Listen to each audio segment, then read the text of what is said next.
Let's take a quick look at how we can get the subquery multi-chain indexing example project up and running.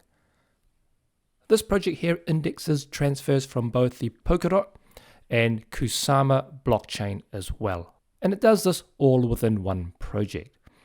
So to see this in action, let's go ahead and copy the GitHub URL, and we'll jump into VS Code and we'll run git clone. Let's cd into the project here, and the first step is to install the dependencies. Next, let's go and check out some of the basic files.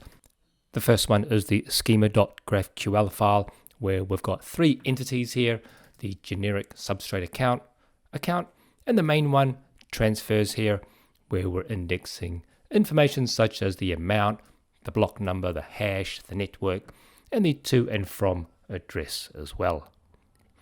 Now, the next file that we look at is normally the manifest file, but with a multi-chain example, we've actually got two manifest files, one for each chain.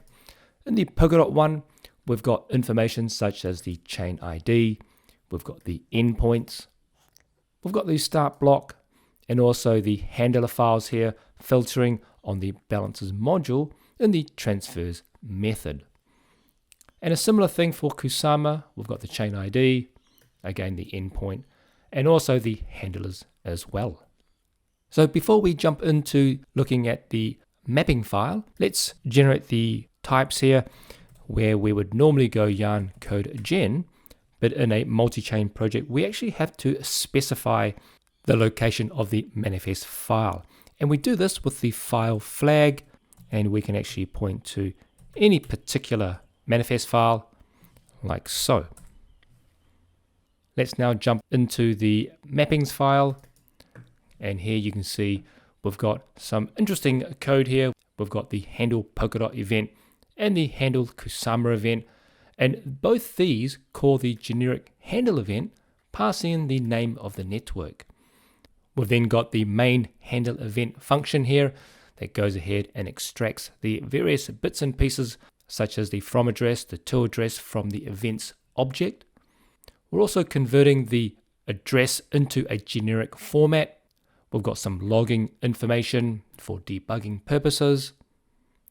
And we've got some extra helper functions here such as ensure account that you can see down here to ensure that we've got a valid account present. If not, we go ahead and create or instantiate a new object.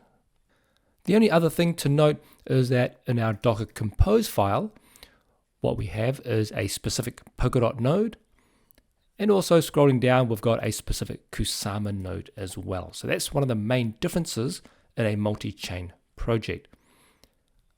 Also within the Docker file, we've got some special commands such as the F flag to point to the actual manifest file. We've got the multi-chain flag here to enable multi-chain. We're also providing the name of the database schema and disabling the historical feature as well. And you'll notice that this will be the same on the Kusama node also. So with this, let's go ahead and go yarn build. And then I'll go and start Docker like so. And then I'll jump into the README and let's copy out a sample query here. And let's jump into the playground.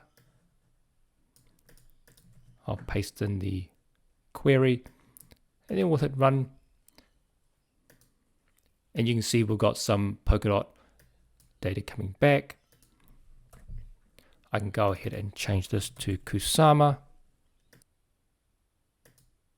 And also some Kusama information is returning as well. So there we have it, a very quick example of how to run a multi-chain project using subquery.